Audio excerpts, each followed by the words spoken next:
All right, let's hop back into it. Okay, so we are continuing on our discussion of that's not my pen, that's my car key. Okay, there's my pen. We are continuing on our discussion of kind of our different generational cohorts and what they look like when they were young, and I guess why that matters, and how that shaped them going into adult life. So we're going to veer in a little bit to. So we obviously started on the millennials last time. We're going to take a deep dive today on the millennials and hopefully start to get into Gen Z. My hope is to get this finished by the end of Friday's class, but we will see. Specifically here, we're gonna shift data sets a little bit. So we're going to shift off of kind of Jean Twenge's account, and we're going to look at a different account of millennials, specifically as they were kind of documented in a big study that was happening in the US from 2001 to about 2015.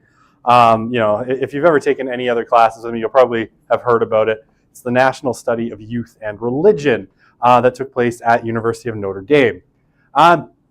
What's really interesting about the study, and I'll talk about it in a sec, is that it captured millennials right as they were, starting 13 to 18 in the first wave of the National Study of Youth and Religion, and then followed those young people through, emerging adulthood into adulthood, and cataloged how they had changed. So it's a really interesting kind of longitudinal look at this particular generational cohort, and there's lots to be said about them. Okay, actually, I got to go back one, though, to the last slide of Twenge's that I didn't get to last time. Okay, so when it comes to the millennials, right, what do we see?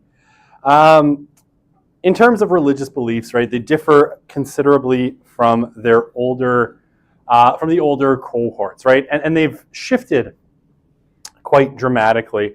And this is the data. Again, this is from the, so this one's from the General Social Survey, right? This big survey that comes out of the National Opinion Research Center at University of Chicago, or NORC. It's run every 2 years. So this data now is, from 2018.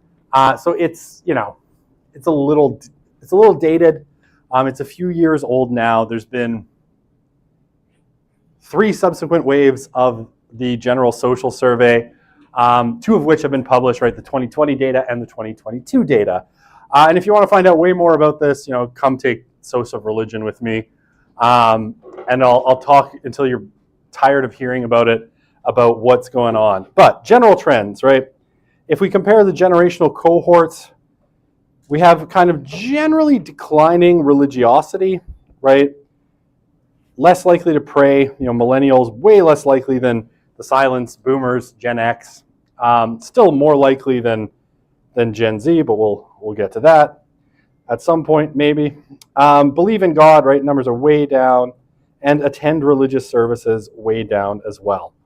And right, this is just kind of the culmination. This trend really starts with the millennials, right? There've been kind of slow, steady declines in religiosity, religious service attendance, through the other generations. But sometime in the like late 1990s, early 2000s, it really just takes a plunge, right? When the millennials kind of hit the scene as adults, you know, their numbers are way below the other generational cohorts. So, you know, it's interesting. I mean, you can see the trend here, and these are millennials, again, shaded in gray. You know, you see these lines, you know, believe in God, steady, steady, steady, steady, steady, barrel, right? And it all kind of looks like that. So they're less religious. We're starting to see probably a couple of things, and I won't get into it too much because, you know, I could do a whole course just on this topic. Probably the millennials are the first generation that has a significant number of them that grow up as what Thiessen and Wilkins Laflamme call cradle nuns, right? Or people who are raised entirely outside of religion, right? People who never went, their parents never took them, so they grew up without religion. So we're probably seeing, you know, a big influence there with the millennials, and they're one of the first generations for which this was true. A lot of the baby boomers left religion in their 20s, late teens and 20s, but came back once they had kids and raised their kids religious. But that's not the case as much. Millennials, but some proportion of them didn't, and we're seeing that with these cradle nuns, right? Some Gen X and some boomers have raised just non-believers in general. Okay. Now, I don't think Twenge in a lot of ways, I don't think, you know, questions about religion are her specialty, and both in her book iGen and in this book, when it comes to religion, I have some qualms with her analysis, but again, she's not a specialist in religion, so, you know, we'll turn to my buddy Ryan Burge at Eastern Illinois University. I've never met him, but I love him. We will be friends one day. I don't know how, but I will find him and make him my friend because I love him, and I, you know, read his Substack all the time. So someday we will be friends. I don't know how. But he's got better explanations for this. But again, it's his kind of topic. Twenge's explanation, religion isn't compatible with individualism, or not easily so, right? So that this kind of progressively growing individualism that we've seen generation to generation is a rough fit for people who, or for religion, right? Where religion tells you conform, follow the social norms and rules. You know, liberal individualism is all about be yourself, and these two forces for Twenge come into a kind of collision. Okay, so we'll leave Twenge for a minute. So I do want to talk a little bit here now about the millennials, and I'll try to go in, you know, do this rather quickly, because, you know, already our introduction to the course is threatening to be a third of it. But that's okay, because I think it's interesting, and we'll get into some really juicy stuff after. This data mostly comes from here, you know, National Study of Youth and Religion. I'm not shy about saying I love this study, and I've read every single thing that's ever come out of it, and there's a lot. Really dense study, you know, again, you know, over basically a 15-year period, followed, you know, started with, I guess, 2,700 young people and their parents with 300 interviews, and followed as many of them as they could track down in kind of the subsequent waves of the study, and really followed them through, you know, their emergence into adulthood to track their religious lives specifically. But even if we leave the religion part aside, we learned a lot about millennials and what they were like from the National Study of Youth and Religion. And to my mind, it remains one of the more kind of interesting portraits of a generation, because it digs into a lot of questions that a lot of people just don't ask. And, you know, if you look at something like this, right, all of this longitudinal data that's available in these big publicly available data sets, National Study of Youth and Religion, because it had that component of about, you know, 10% of the participants got interviewed at each wave, you got a lot of qualitative data where you got to learn a lot qualitatively about the millennials. So really interesting, and we'll meet at least some of these people again. You know, we're going to hear from Christian Smith here and there, and if you take courses with me, you'll always hear about Christian Smith at least once. I've already introduced him to my SOC 100 class, so, you know, he's there. We're going to hear about Mark Rigneris a couple of times. We're going to talk about him when we talk about families. We're going to talk about him when we talk about sex and intimacy as well. And then, when we get back to religion, we'll talk about Kenda and Melinda and Patricia Snell as well. So you're going to meet all these people again. Not that you need to know their names for exams, but, they're pretty important. Okay, anyway, we don't need to talk about the waves. No big deal. So this is a portrait of millennials as they were in about 2010, right? I'm trying to remember what the name of the book is. So this Souls in Transition. This is another book.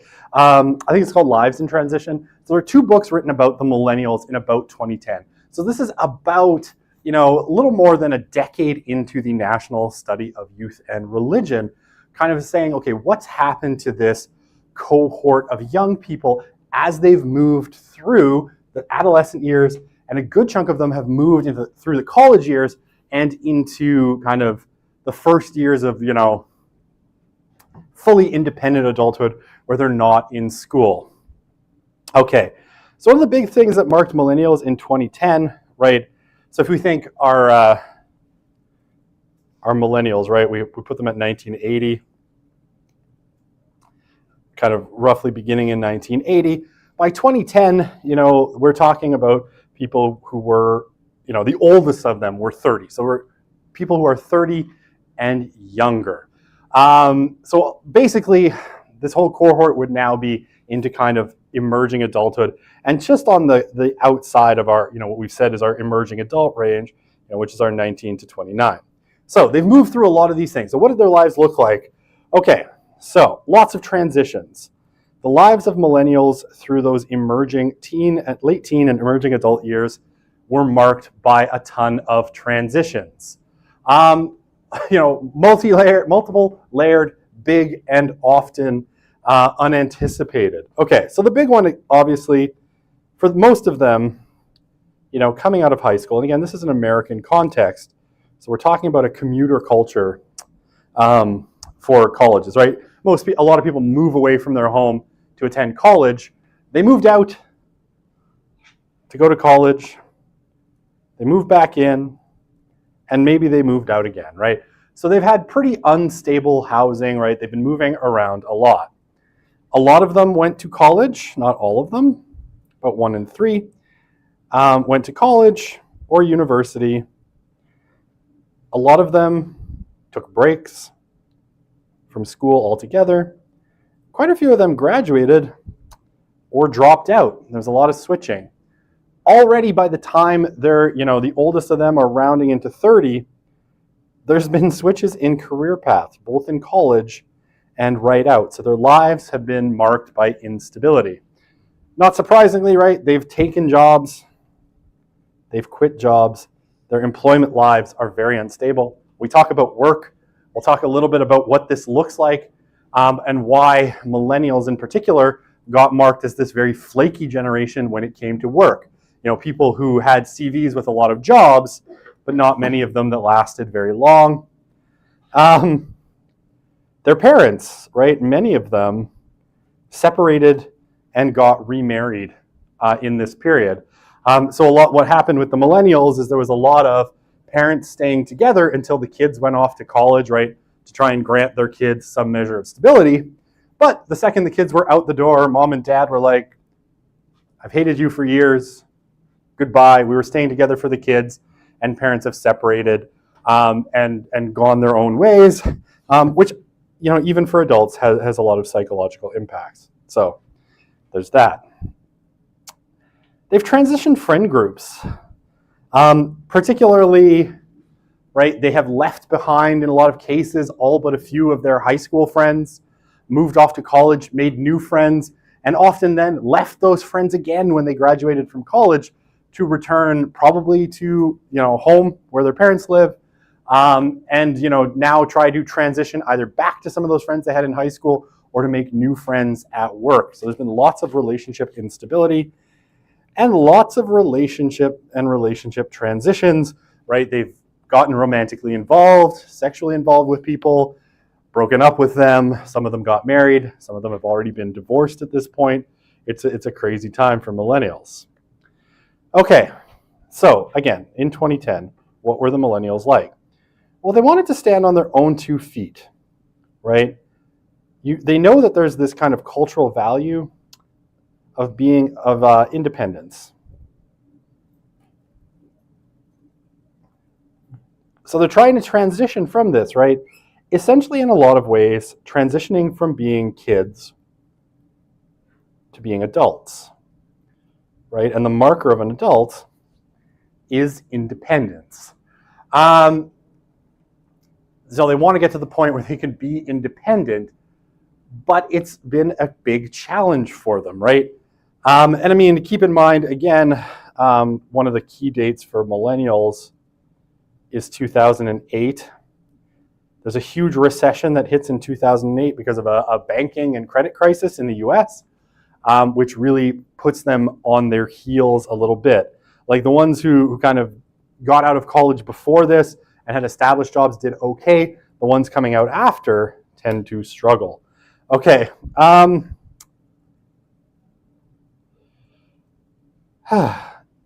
Okay, so yeah, a lot of the things, especially as they transition from things like high school into college and then into adulthood, a lot of those secure structures that ordered their life when they were teenagers start to disappear, right? Those things are kind of removed from them as they move through the college years, right? And you can imagine what this looks like. In high school, right, your time is highly structured, right? You're expected to be at school at, I don't know, I mean, like 8:30.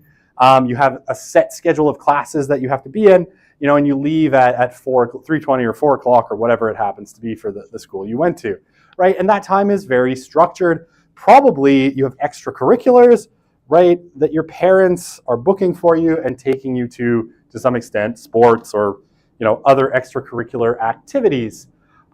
Once you get into college, a lot of those things disappear, right? Obviously, you know this, you're in university right now. There's no set schedule, right? You set your own schedule, and whether you show up to class or not, it's kind of up to you.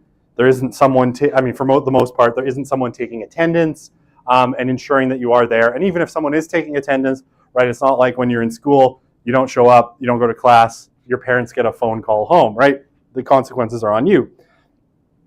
There's no one, a lot of extracurriculars break down or you become responsible for them.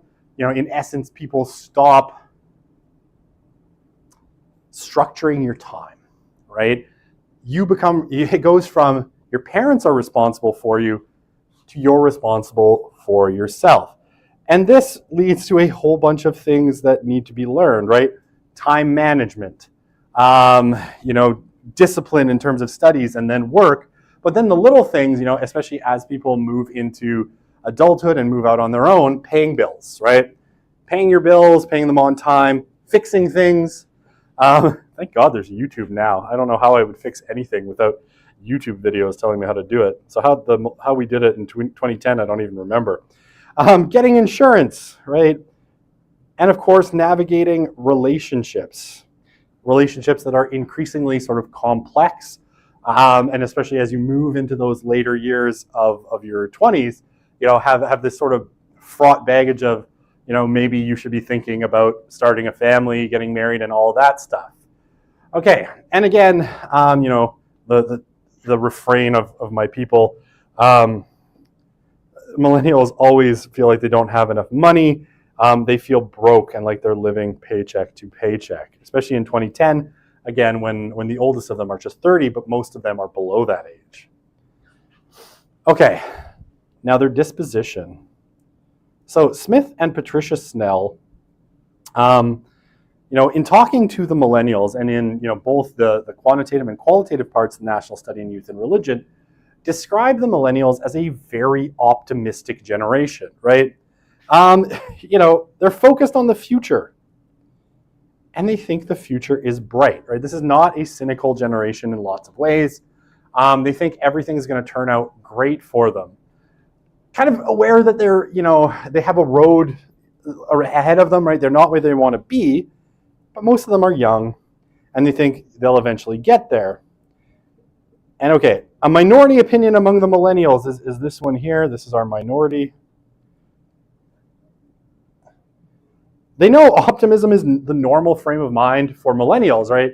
All their friends are optimistic, but they are struggling to feel that way in 2010. So, this is, however, somewhere around 15%.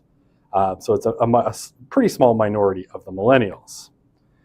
Okay, now, Smith and Snell want to be very clear about this. They think the millennials are optimistic despite the fact that their lives have not necessarily been easy, right? Like any other generation, they face their challenges and they just kind of list a bunch of them. Their own or others' alcoholism and drug use, right? Especially parents, right? Lots of people dealing with parents. And you're right in the midst here of the opioid epidemic, especially for working class America.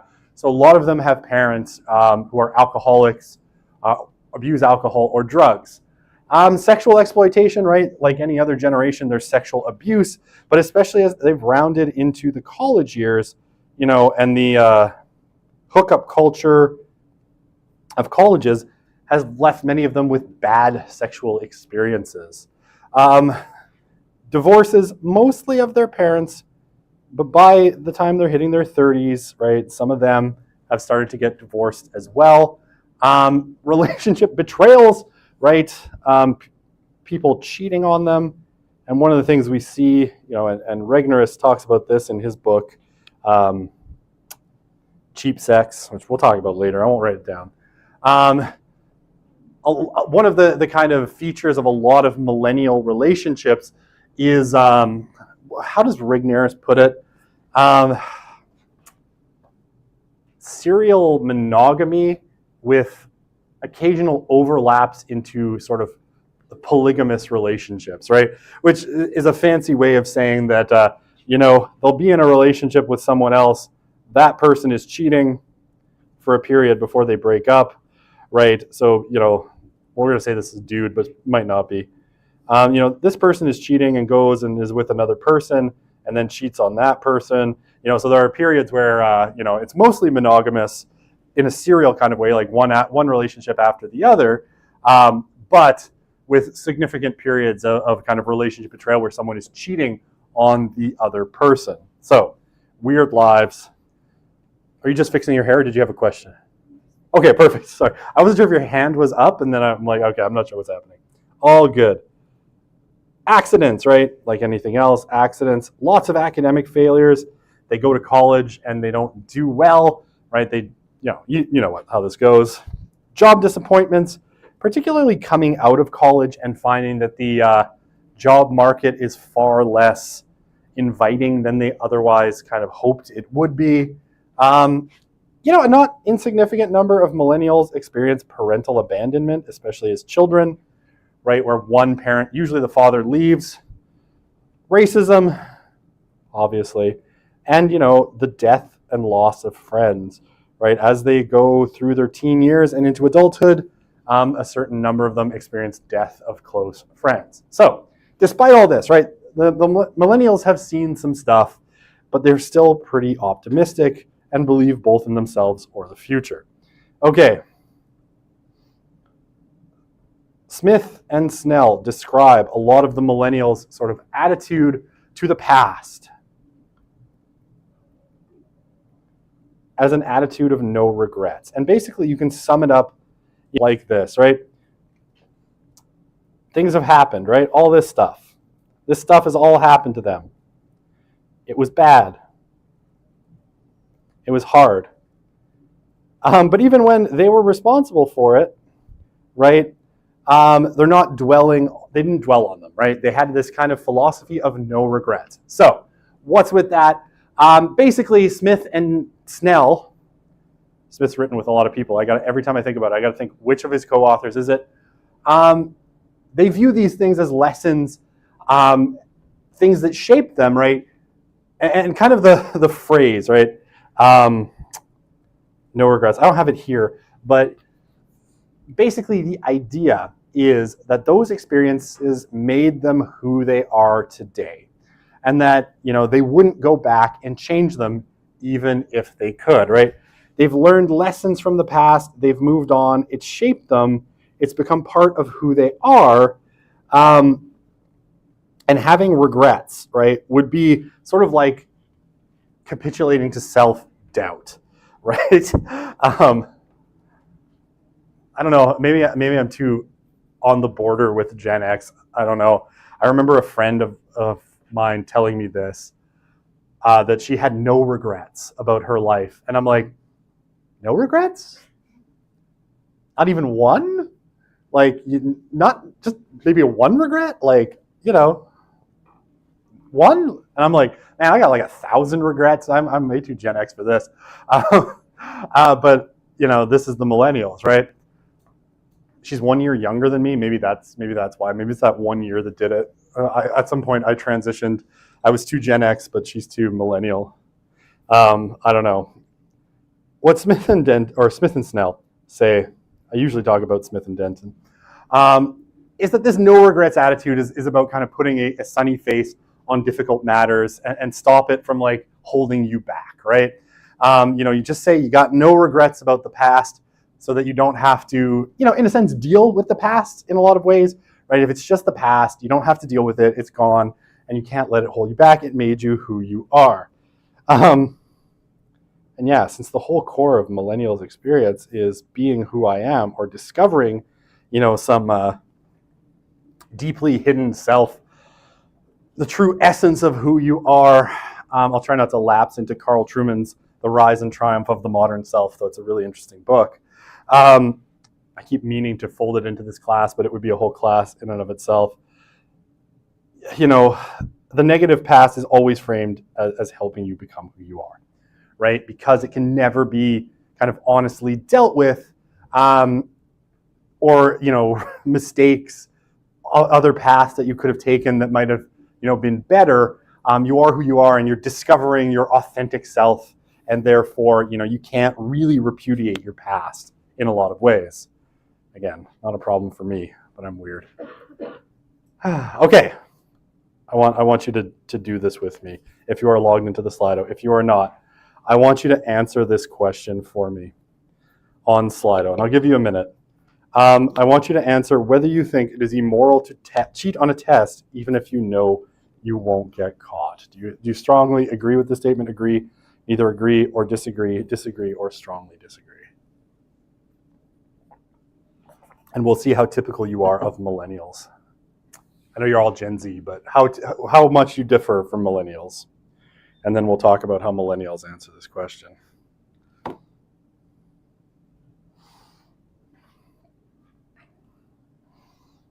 Okay, so it's immoral to cheat on a test, even if you know you won't get caught.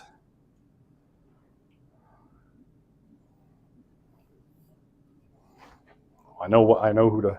I'm feeling better about you all. If those who disagree could raise their hand, so I could flag your exam. No, I'm kidding. Okay. Once the numbers stop rising, we'll gotta go with that. Okay. So 44% of you agree, strongly agree. So basically, like 80-ish% of you agree or strongly agree with this statement. Okay, so we'll talk about this in a second. Oh, I think it's got maybe moved out of order. We'll come back to this in a second. We'll talk about it. No regrets, not even one letter. Do you think the no regrets philosophy is connected to lack of accountability? I think millennials at times have a tough time taking accountability for their own actions. Yes, because they have a tough time dealing with their own past. Okay. So we did this already. All right. So yes, I'll come back to this, and we'll talk about parents, and we'll put it all together. So parents, that slide I think got moved around a little. That's okay. In emerging adulthood, right, as they come out of the teenage years, most of our young people find their relationship with parents gets better, especially as their parents start to treat them as adults, right? So it starts around 16. By 18, their parents treat them much more as adults. And by like 20, they're treating them much more as equals for the most part. So now, most of them, like when we talk about them, and again, keep in mind, they surveyed them for the first time in that National Study of Youth and Religion when they were between 13 and 18. So we know, a fair bit about them, even when they were young. So we have a good sense that they had good relationships with their parents even before. But they continue to get better through emerging adulthood as their parents treat them more as equals. And this is like parents loosen their grip on emerging adults, right? Less demands on their time, more likely to treat them as adults, have a more equal relationship and all of that. Okay, but a significant minority continue to have problems with their parents, right? So it's not, most millennials have pretty good relationship to start with. It gets better in adulthood, but there are some that have a troubled relationship. And there are some pretty funny anecdotes in the book. I find them funny. For that person, it's probably tragic. Of like this one guy I always remember, John. He takes a road trip he's like 22. He takes a road trip with his dad to Vegas, his estranged father. They end up, in Vegas at a card table. They get into a fist fight. He leaves Vegas in his car, abandoning his father, basically in the desert. So there's certainly not all of these are happy stories. Okay. So this one, I want you to answer this. How do you know what is right or wrong? Oops. How do you know what is right or wrong? This is a free word entry, so type me some responses. Where do you get your morality? And again, we'll see how typical you are compared to the typical millennial. Social expectations, okay, or societal expectations. You ask your parents, okay. It's actually a pretty common response.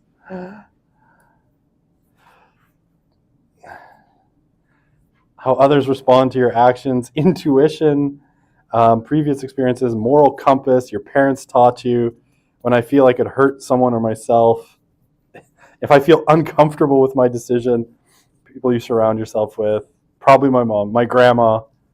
Grandmas are a good guide. If it isn't something you want to be, universal behavior, upbringing, okay, I'll let your brain, interesting, based. Religion. Okay, one person said religion. There you go. Parents. So we've got strong parents, intuition. We got a religion. Some of these are vibing. They're green because more than one person kind of wrote it. What the syllabus says. Always consult the syllabus. Therein lie the answers to all of your questions. Fairness. I like that. Taught. Okay, perfect. Really interesting answers there through socialization. Okay. So going back to those two slides on morality. The parents thing got in the middle of them. I don't know how. So, subjectivity. And what Smith and Snell, I'm going to get this right one day.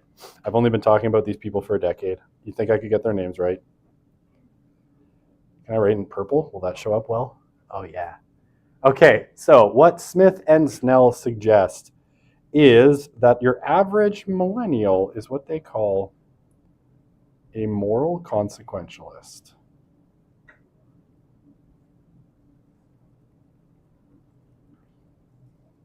Okay. So when it comes to morality, now where does this come from? So, what Smith and Snell suggest is that most millennials by 2010 are pretty skeptical about the possibility of objective truth, right? They view themselves as being limited to their own perspectives and their own subjective selves, right? And they're not sure that you can ever know what the objective truth is. And here, I always find this kind of note that's in the book really interesting. When their interviewers tried to ask them whether morality was based on an objective or universal quality or standards, or were simply relative human inventions, many, if not most, could not answer what the interviewers were trying to ask. And so the interviewers kept trying to ask the question in different ways. But people were just flummoxed. And again, keep in mind, you might find the answer to this question quite easy. A lot of the participants are working class, right? Or not particularly educated. So articulating, some of these things might be difficult. Okay, but asked, whether morality is objective or subjective, it did not make sense to them. right? Didn't make sense. So this is a quote from the book, page 46. I love it. It seems they cannot, for whatever reason, believe in or sometimes even conceive of a given objective truth, fact, reality, or nature of the world that is independent of their, I'm going to highlight this, it's fun, subjective self-experience, right? And that in relation to which they and others might learn or be persuaded to change, right? So, back to my pen. Where do they get their sense of right and wrong? Okay. So I think some of your answers actually fit in quite nicely. So right and wrong are, despite the fact that they didn't think that morality is objective, right? That there's some kind of code that you could easily refer to that tells you what right and wrong are. Where did they thought right and wrong were really easy to discern, right?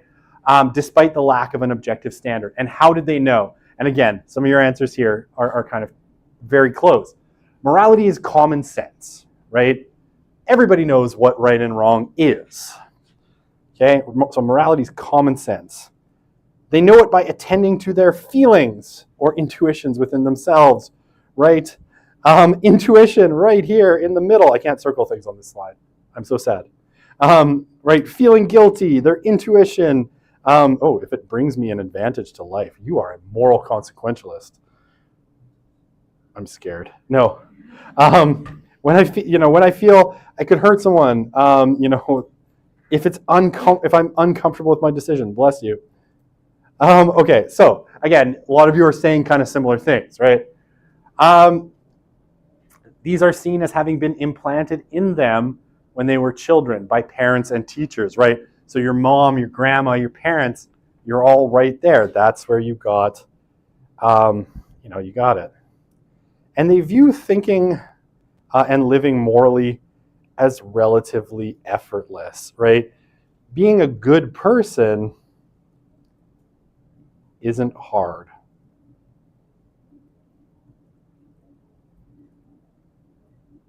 For the millennials, right? Being a good person isn't seen as being hard. Again, you probably never read it. If you do, they're really well worth reading as books. But, morality was summed up pretty simply by a lot of participants as don't be an asshole. And that's what being a good person means. Okay. So, kind of their core moral principle is not to harm others, right? So millennials are 100% moral, well, not 100%, but in large part, millennials are moral consequentialists, right? So how do they judge the morality of an action? Well, they judge it on the consequences, right? Rather than on some kind of objective standard. So in this question, is it always wrong to cheat on an exam? The moral consequentialist answer is it depends, right? If it doesn't hurt anyone else. Like if the class isn't curved and you cheating just advantages you, doesn't hurt anybody else, is it wrong? Well, a lot of moral consequentialists would say, no, you're just doing the right thing for you. And if it offers relative advantage to you, and doesn't harm others, it might be okay. Okay, so an action is wrong if it hurts other people. It might be immoral to cheat on a test, or might not be immoral to cheat on a test as it doesn't hurt anyone.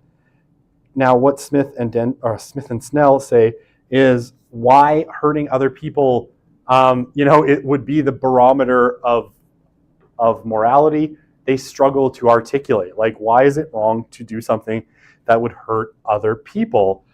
It's sort of like, because it is, right? It's what they call, and I'm going to highlight this again, because it's fun. I love highlighting.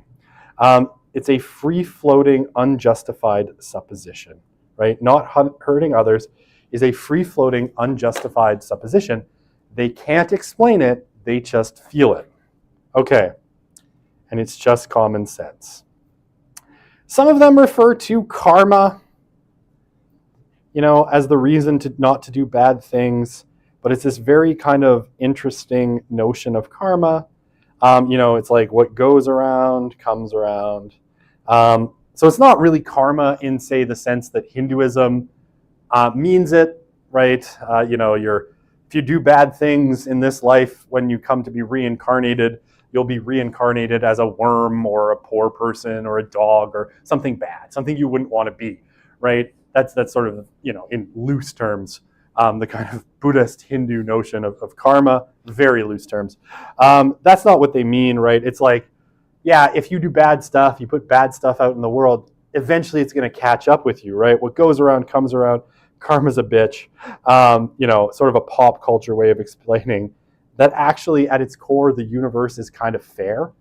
And it operates on a principle of fairness, where if you do good things will come to you. If you do bad things will come to you. Okay. So millennials cheated. Oh, yeah. 100%. Okay. So why are these? Why are these transitions specific to the millennials? So this is just a study that looked specifically at millennials, right? 100%. It will apply to other generations. We're just painting a picture of the millennials because we had all of this data, right, about them from this particular period. Okay. The generations that we talked about, do every single one of them have something in common, or are they completely different from one another? So there's lots of commonalities. And keep in mind, in some sense, generations, as we're kind of describing them, they're artificial constructs, right? We're sort of artificially grouping a group of people, based on, as a cohort, based on years of birth. Now, this is kind of based on the notion that if you have common formative experiences, you're going to have a kind of common outlook. And it holds together pretty well. But of course, there are things that bleed from one generation to the next. And I've been saying as we go through this, right? Okay, we see this start in the boomers and really find its full expression in Gen X or the millennials, right? So there's a lot of continuity, partially because, right, the boomers are the parents of the millennials and Gen X, right? So a lot of their values are kind of sweeping through. So they're not these complete, it's not like in 1980, it was like a switch went off and people were completely different, which is why I've been saying this whole time, right? In a lot of ways, being born in 1982, I'm a lot closer to Gen X, at least the tail end of Gen X, than I am to the millennials that are born in like 1993. My experience is much more Gen X in a lot of ways. So these are not exact categories, but they're useful for kind of generalization. I finished a word. I'm good. Oh, how the time flies in this class, and how the time will drag in my next class. Intro to Social Methods, which is even longer. Oh dear, I wish I could teach this class for an hour and a half and that class for 0 minutes. I'm sort of dreading that class today. I don't know why. All right, so relativism, right? Millennials have a moral perspective that's deeply relativistic, right? What's right? What's wrong? What do they say? Well, everybody's different, but for me. And Smith and Snell say that this is a phrase that is repeated over and over by the interview participants. Well, it's different for everyone, but for me, which means they have no absolute moral code, right? And nobody can presume the perspective of another person. And every individual is different, and each individual has to decide morality for him or herself. So in a lot of ways, morality is ad hoc. You're making it up as you go, right? Okay. All right, I don't know if I can finish the millennials today, and we can do Gen Z on Friday. I only have like 20 slides left. Man, I make too many slides. Okay. I love this topic, though. This is my problem. So much to say, so much interesting stuff. Okay, open-minded. Generally by emerging adulthood, the millennials, in terms of sexuality, had become very tolerant of gays and lesbians, and as growing awareness of kind of bisexual and transgender people, grows as time goes on, they're typically pretty accepting of those as well, right? It starts with gays and lesbians and eventually, goes out into the other sexual identities. Generally more liberal on the use of substances, right? So a lot of them, you would think of them probably as libertarian, especially when it comes to drugs and alcohol, right? And a lot of them will express kind of opinions that they don't want limits. People should be allowed to use whatever substances they want. It's their body, after all, right? So a big focus on bodily autonomy. As they get into emerging adulthood, most of them have become sexually active, which they think makes them more liberal and open-minded, and they certainly, experiment sexually quite a bit. And so they sort of, any prudishness that happened in the teen years is long behind them. Okay. So, again, despite never having read a word of, say, Peter Berger, Smith will suggest that, so Peter Berger is a famous social constructionist, sociologist. Despite, never having really engaged in the literature on social constructionism, most of them Smith would categorize as social constructionists, right? Meaning that they believe the social world is changeable, historically contingent, and invented by humans through the creation of shared values and norms. So you can see, right, like ideas have consequences.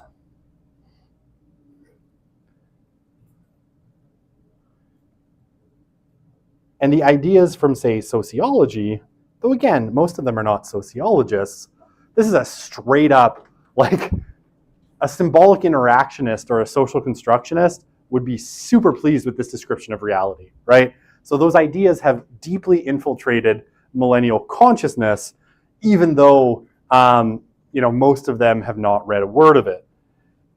And morality, becomes framed in terms of feelings and emotional terms. I feel that, ... instead of I think or I believe, right? Millennials don't think things and millennials don't believe things. Millennials feel things, right? There's the whole Stephen Colbert clip about this from when he was on his old show about truthiness. It's not that something is true, it's that it feels true, and that's what really matters.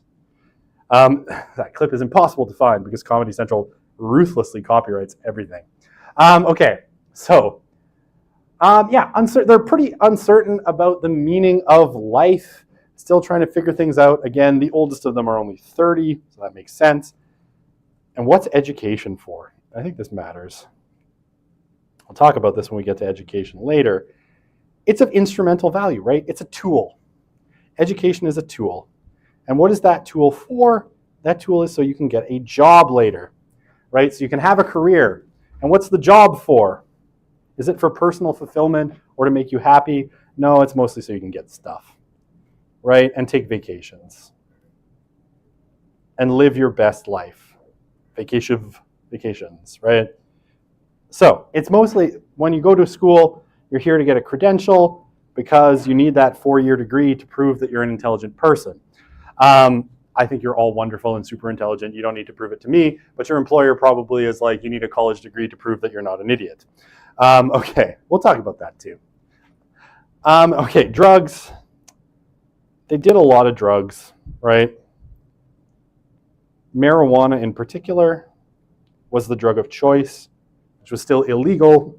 In Canada, in the US, it's still mostly illegal, and in Canada, it was illegal until just recently. To some extent, by emerging adulthood, many, after they get out of college and they've had their fun with drugs, many of them get bored of taking drugs and stop, right? But some will continue well into adulthood. Again, mostly marijuana, only a very small proportion ever move into harder drugs. 2 minutes. Okay. Stupid millennials with all of your qualities that I want to describe. Can we do one more? This has a lot of stuff on it. Okay, I'm going to do this really quickly because this is super easy. All right, so for the millennials, right? Following that same trend we've seen with the boomers, Gen X, the millennials are the furthest along on this until Gen Z. Settling down is for later, right? Marriage, the age of marriage rises. They get married later than their parents. And when you're young, you try things out, you travel, you get to know yourself, you find, you do your eat, pray, love journey. That's the thing that you do. Maybe that's a dated reference. I don't remember that film came out. Also, it's a terrible movie. Okay, once that process is done or well underway, you can think of settling down. But principle is career, stability, income, before marriage and children. And relationships are amorphous, right? For the millennials, there's a sort of detachment in relationships and an inability to commit, right? So whole new vocabularies are created, right, to describe the non-committal kind of things. Friends, hanging out, dating, friends with benefits, semi-cohabiting, cohabiting, and you get from the millennials the lovely terminology of define the relationship. And especially, as long as they're in emerging adulthood, hooking up is common, right? So hooking up, getting together with people in these short-term interactions, and it has a very broad definition, which again, we'll talk about later in the course.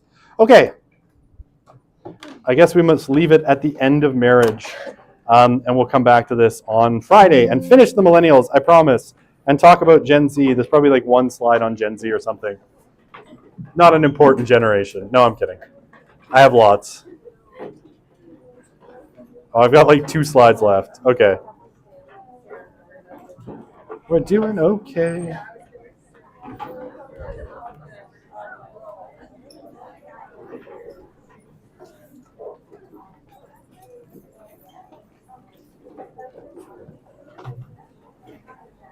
All right, now for intro to methods. Have a good one.